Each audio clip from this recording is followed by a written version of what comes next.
نحمدہ ونصلی علی رسولہ الکریم اما بعد اعوذ باللہ من الشیطان الرجیم بسم اللہ الرحمن الرحیم۔ تمام ویورز سے گزارش ہے کہ وہ مل کر تاجدار عالم صلی اللہ علیہ وآلہ وسلم کے حضور نذرانہ عقیدت پیش کریں۔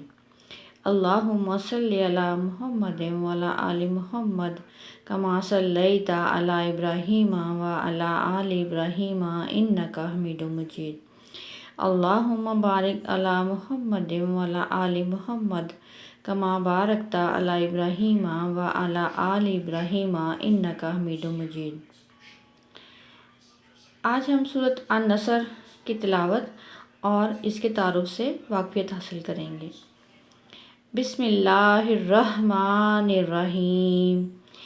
اذا جاء نصر اللہ والفتح ورأیت الناس یدخلون فی دین اللہ افواجا فسبح بحمد ربک واستغفر انہ کان توابا۔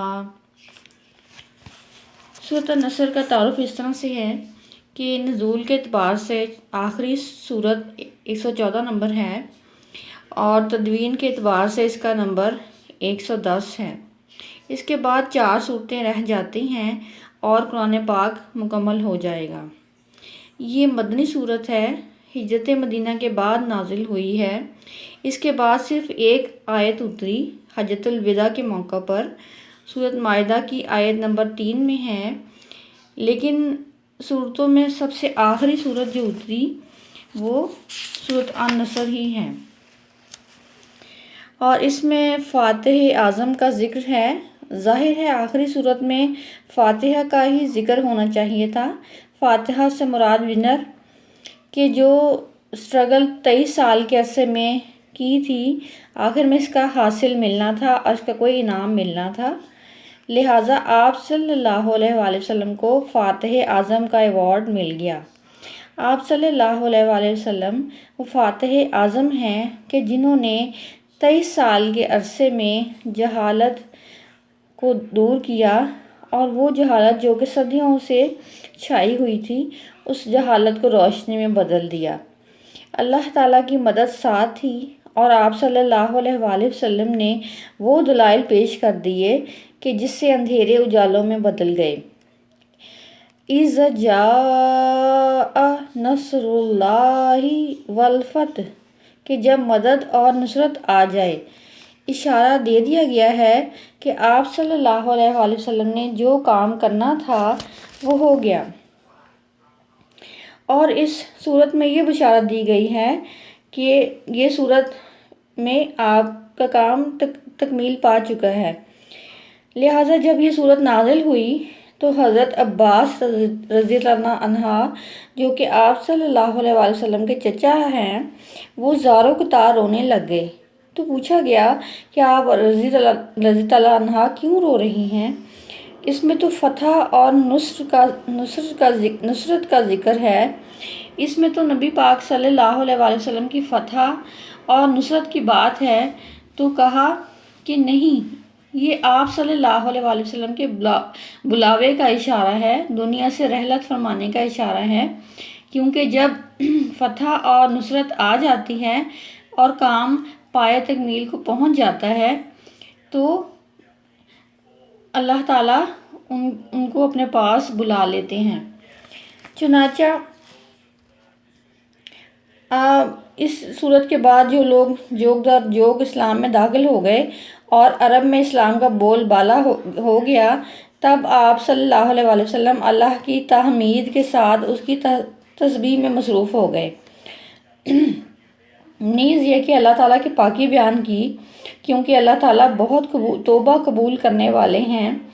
یہاں آخری آیت میں اشارہ تھا کہ آپ صلی اللہ علیہ وآلہ وسلم کا کام تکمیل پا چکا ہے، لہٰذا آپ صلی اللہ علیہ وآلہ وسلم اللہ تعالیٰ سے جا ملیں۔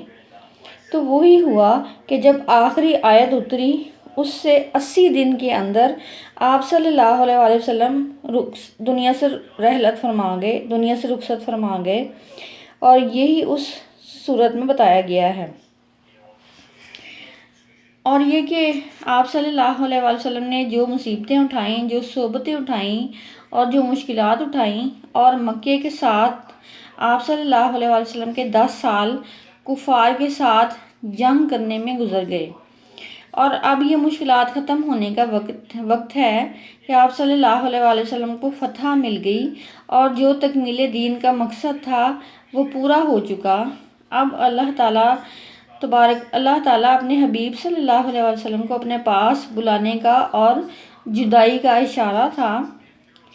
فرقت نے حضرت عباس رضی اللہ عنہ کو رلا دیا۔ صحابہ کے قلوب پر آپ صلی اللہ علیہ وسلم نے اللہ کی محبت کا جو رنگ چڑھایا تھا، وہ اس میں تقریباً 23 سال کا عرصہ لگا، اور سیرت پڑھنے والوں کو اندازہ ہوتا ہے کہ آپ صلی اللہ علیہ وسلم نے کس طرح 23 سال کے عرصے میں دین کی منزلیں طے کی ہیں۔ اس آخری صورت میں نبی پاک صلی اللہ علیہ وسلم کی تکمیل دین کا بتایا گیا ہے کہ جب آپ نے اپنی آخری نمازیں پڑھائیں، اور جب آپ صلی اللہ علیہ وسلم نے اپنی آخری نمازیں نہیں پڑھائیں اور کہا کہ ابو بکر رضی اللہ عنہ آپ پڑھائیں، تو انہوں نے پڑھائیں، تو آپ صلی اللہ علیہ وسلم خوش ہوئے، اور یہ کہ ابو بکر صدیق رضی اللہ عنہ کی امامت میں صحابہ کھڑے تھے، اور اس انداز سے آخری لمحات میں آپ صلی اللہ علیہ وسلم کو اللہ تعالیٰ نے یہ خوشیاں عطا فرمائیں، اور اس حقیقت کو اس صورت میں واضح کیا گیا ہے۔ اللہ تعالیٰ ہمیں قرآن پاک کو صحیح پڑھنے کی اور تبلیغ کرنے کی توفیق عطا فرمائے۔ وآخر دعوانا ان الحمدللہ رب العالمین۔